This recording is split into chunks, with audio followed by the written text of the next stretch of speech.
ಏಸು ಕ್ರಿಸ್ತನ ಮಧುರವುಳ್ಳ ಜೀವವುಳ್ಳ ನಾಮದಲ್ಲಿ ನಿಮ್ಮೆಲ್ಲರಿಗೂ ಶುಭ ಮುಂಜಾನೆಯ ವಂದನೆಗಳನ್ನ ಸಲ್ಲಿಸ್ತಾ ಇದ್ದೇನೆ. ಹೇಗಿದ್ದೀರಿ? ಎಲ್ಲರೂ ಕೂಡ ಕ್ಷೇಮವಾಗಿದ್ದೀರಿ ಎಂಬುದಾಗಿ ನಾನು ನಂಬಿ ಕರ್ತನಲ್ಲಿ ನಾನು ಸಂತೋಷಿಸುವಳಾಗಿ ಆತನ ಆರಾಧಿಸ್ತಾ ಇದ್ದೇನೆ. ಯಾಕೆ ಗೊತ್ತಾ ಪ್ರಿಯರೇ, ಅನೇಕರು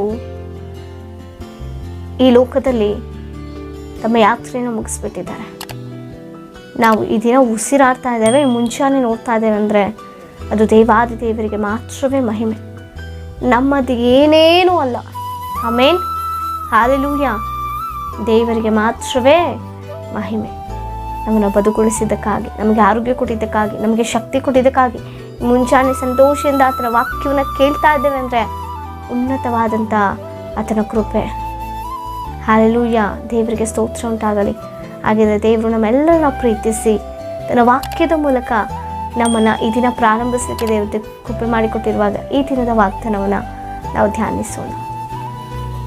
ಯೆಶಾಯನು ಬರೆದ ಪ್ರವಾದನೆ ಗ್ರಂಥ 45ನೇ ಅಧ್ಯಾಯ 2ನೇ ವಚನ. ನಿನ್ನ ಎಲ್ಲ ಸಂಕಲ್ಪಗಳನ್ನು ಸಫಲ ಮಾಡಲಿ. ಆಮೇನ್. ನಮ್ಮ ಎಲ್ಲ ಸಂಕಲ್ಪಗಳು ದೇವರು ಸಫಲ ಮಾಡುವಂಥ ದೇವರಾಗಿದ್ದಾರೆ. ಯಾವಾಗ ಗೊತ್ತಾ? ನಮ್ಮ ಇಷ್ಟ ಸಂಬಂಧವಾಗಿ ನಾವು ಜೀವಿಸಿ ನಮಗೆ ಬೇಕಾದಾಗ ಮಾತ್ರ ದೇವಸ್ಥಾನಕ್ಕೆ ಬಂದಪ್ಪ ಈ ಕಾರ್ಯವನ್ನು ಮಾಡು ಸ್ವಾಮಿ, ಮನೆ ಕಟ್ಟಬೇಕಪ್ಪ, ಸಾಲ ತೀರಿಸ್ಬೇಕಪ್ಪ, ಮದುವೆ ಮಾಡಬೇಕಪ್ಪ, ಮಕ್ಕಳಾಗಬೇಕಪ್ಪ, ಅದುಮಪ್ಪ ಇದಪ್ಪ ಅಂತ ಬಂದು ಬೇಡಿಕೊಂಡ್ರೆ ಅಲ್ಲ ಪ್ರಿಯರೇ. ಹಲ್ಲೆಲೂಯಾ.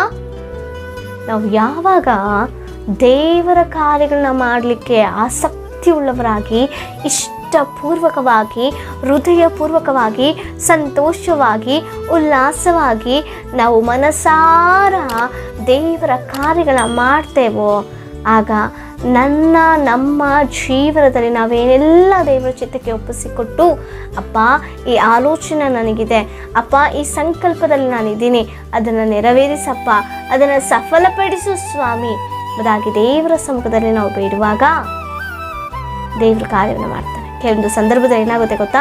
ನಾವು ಬೇಡದೆ ಇದ್ದಾಗ್ಯೂ ಕೂಡ ನಮ್ಮ ಸಂಕಲ್ಪಗಳನ್ನ ದೇವರು ನೆರವೇರಿಸ್ತಾರೆ. ಆಮೇನ್, ಹಾಲೆಲೂಯಾ. ಅಷ್ಟು ಉನ್ನತವಾದಂಥ ದೇವರು, ಅಷ್ಟು ಪ್ರೀತಿ ಸ್ವರೂಪನಾದಂಥ ದೇವರು ಪ್ರಿಯರೇ. ನಮ್ಮ ಚಿತ್ತ ಸಂಬಂಧವಾಗಿ ನಾವು ಜೀವಿಸಿ ನಮ್ಮ ಜೀವನದಲ್ಲಿ ಆತನ ಕೃಪೆ ಬೇಕು, ಕರುಣೆ ಬೇಕು ಅಂದರೆ ಆಗಲ್ಲ. ಸ್ವಬುದ್ಧಿಯನ್ನು ಆಧಾರ ಮಾಡಿಕೊಳ್ಬೇಕು, ನಷ್ಟ ಹೋಗ್ತೇವೆ.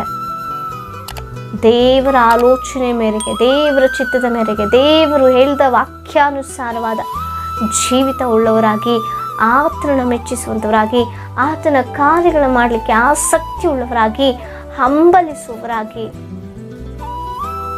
ಯಾವಾಗ ಇರ್ತೇವೋ ನಮ್ಮ ಹೃದಯವನ್ನು ನೋಡುವಂಥ ದೇವರು. ಮೇಲ್ತೋರಿಗೆ ಕೆಲವರು ಕೆಲಸಗಳನ್ನ ಬಡಬಡ ಮಾಡಿಬಿಡ್ತಾರೆ, ಅಂತರಂಗದಲ್ಲಿ ಅವನು ನಂಬಿಕೆ ಇರೋದಿಲ್ಲ, ಅಂತರಂಗದಲ್ಲಿ ಆ ಸಂತೋಷ ಇರೋದಿಲ್ಲ. ಗುಣಗಾಡ್ಕೊಂಡು ಸುಣಗಾಡ್ಕೊಂಡು ಆ ಕೆಲಸವನ್ನು ಮಾಡ್ತಾ ಇರ್ತಾರೆ.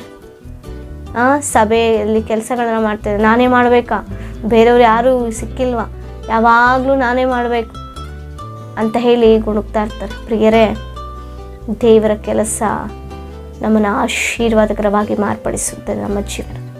ಆಮೇನ್.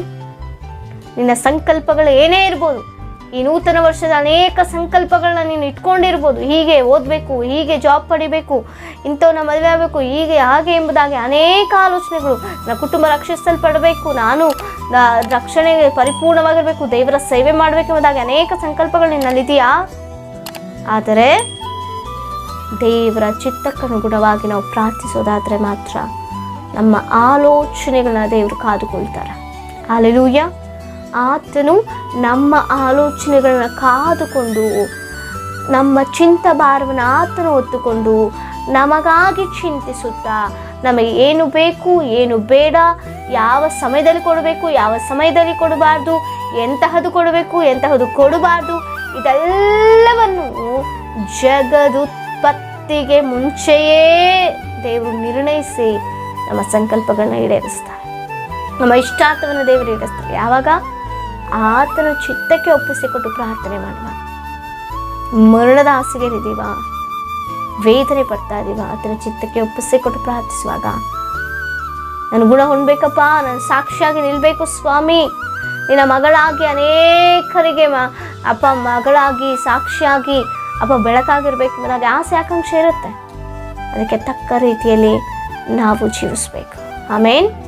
ಆಗ ದೇವರು ನಮ್ಮ ಜೀವನ ಬದಲಾಯಿಸ್ತಾರೆ. ಅನೇಕರಿಗೆ ಮಹಿಮಕರವಾಗಿ ಆತನ ನಮ್ಮನ್ನು ನಿಲ್ಲಿಸ್ತಾರೆ. ಅದು ಆತನಿಗೆ ಮಾತ್ರವೇ, ನಮ್ಮ ಪರಲೋಕದ ತಂದೆಗೆ ಮಹಿಮೆ. ನಮ್ಮ ಸಂಕಲ್ಪಗಳನ್ನ ಈಡೇರಿಸುವಂಥ ದೇವರು, ನಮ್ಮ ಇಷ್ಟಾರ್ಥಗಳನ್ನು ಈಡೇರಿಸುವಂಥ ದೇವರು, ನಮ್ಮ ಆಲೋಚನೆ ಕಾಯುವಂಥ ದೇವರು. ನಡೆಸ್ತಾ ಇರುವುದು ಆತನೇ, ಕಾಪಾಡ್ತಿರುವುದು ಆತನೇ, ಭದ್ರಪಡಿಸುತ್ತಿರುವಂಥ ನಮ್ಮ ಜೀವ ಸ್ವರೂಪನ ಅಂತ ದೇವರೇ.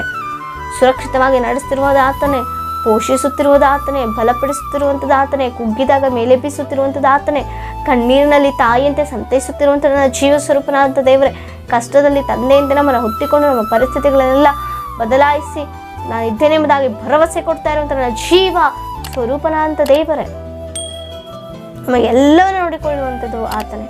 ಬಂಡೆಯೂ ಕೋಟೆಯೂ ಆಶ್ರಯದುರ್ಗವೂ ತಂದೆಯೂ ತಾಯಿಯೂ ಸ್ನೇಹಿತನೂ ಸರ್ವವೂ ಕೂಡ ನನ್ನ ಜೀವ ಸ್ವರೂಪನಾಗಿದ್ದು ಆತನು ನಮ್ಮ ಸಂಕಲ್ಪಗಳನ್ನ ಈಡೇರಿಸಲಿಕ್ಕೆ ಶಕ್ತನು.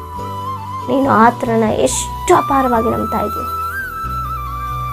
ಆತನು ನಿನ್ನ ಸಂಕಲ್ಪಗಳನ್ನ ಈಡೇರಿಸ್ತಾರೆ. ನಿನಗೆ ಮಹಿಮೆಯುಳ್ಳ ಜೀವಿತವನ್ನು ಕೊಡ್ತಾರೆ, ಮಹಿಮೆಯಾಗಿ ಜೀವಿಸುವಂಥ ಕೃಪೆ ಕೊಡ್ತಾರೆ. ದೇವರು ಮಹಿಮೆ ಹೊಂದುವ ರೀತಿಯಲ್ಲಿ ನಿನ್ನನ್ನು ಘನವಾಗಿ ನಿಲ್ಲಿಸ್ತಾರೆ. ಆಮೇಲೆ ಅಂತ ಜೀವನ ನಮಗೆ ಬೇಕಾದರೆ ಮೊದಲು ದೇವರ ಕೆಲಸವನ್ನು ನಾವು ಮಾಡಲಿಕ್ಕೆ ಪ್ರಾರಂಭಿಸಬೇಕು. ದೇವರಿಗೆ ಇಷ್ಟವಾದ ಜೀವಿತವನ್ನು ಜೀವಿಸಲಿಕ್ಕೆ ನಾವು ಪ್ರಾರಂಭಿಸಬೇಕು. ಆಗ ನಮ್ಮ ಇಷ್ಟವನ್ನು ಕೂಡ ದೇವರು ನೆರವೇರಿಸ್ತಾರೆ. ಹಲ್ಲೆಲೂಯಾ. ಹಾಗಿದ್ರೆ ನಿಮ್ಮ ಏನೇ ವಿಜ್ಞಾಪನೆಗಳು ನಮಗೆ ಕಮೆಂಟ್ಗಳ ಮೂಲಕ ತಿಳಿಸಿಕೊಡಿ. ನಿಮಗಾಗಿ ನಾವು ಪ್ರಾರ್ಥಿಸುವವರಾಗಿದ್ದೇವೆ. ಪ್ರಾರ್ಥಿಸಿಕೊಳ್ಳೋಣ. ಪರಿಶುದ್ಧನಾದಂಥ ದೇವರೇ, ನಮ್ಮ ಸಂಕಲ್ಪಗಳನ್ನ ಈಡೇರಿಸುವಂಥ ದೇವರೇ, ನಿನಗೆ ಸ್ತೋತ್ರ. ವಾಗ್ದಾನ ಮೂಲಕ ಮಾತನಾಡಿದಕ್ಕಾಗಿ ಸ್ತೋತ್ರ. ಯಾರ್ಯಾರು ಕರ್ತನೆ ಅನೇಕ ಸಂಕಲ್ಪಗಳೊಡನೆ ಈ ಒಂದು ನೂತನ ವರ್ಷಕ್ಕೆ ಹೆಜ್ಜೆ ಇಟ್ಟಿದ್ದಾರೆ, ಅವರೆಲ್ಲ ಸಂಕಲ್ಪಗಳನ್ನ ಹಸ್ತಕ್ಕೆ ಒಪ್ಪಿಸಿಕೊಡ್ತಾ ಇದ್ದಾರೆ. ನಿನ್ನ ಕಾರ್ಯವನ್ನು ಮಾಡಲಿಕ್ಕೆ ನಮಗೆ ಬಾಗಿಲನ್ನ ತೆರೆಯ ಮಾಡು, ಆಸಕ್ತಿ ಕೊಡು, ಮನಸ್ಸನ್ನು ಕೊಡು, ಸಹಾಯವನ್ನು ಮಾಡಿ. ಎಲ್ಲವನ್ನ ಕರಗಳಿಗೆ ಒಪ್ಪಿಸಿಕೊಟ್ಟು ಈ ವಾಗ್ದಾನ ನಮ್ಮೆಲ್ಲರನ್ನ ಆಶ್ವಾಸ ಬಲಪಡಿಸಿ ನಡೆಸು. ಯೇಸುವಿನ ನಾಮದಲ್ಲಿ ಬೇಡಿ ಹೊಂದಿದ್ದೇವೆ, ಜೀವವುಳ್ಳ ಪರಲೋಕದ ಪರಮ ತಂದೆಗೆ. ಆಮೇನ್. Praise the lord.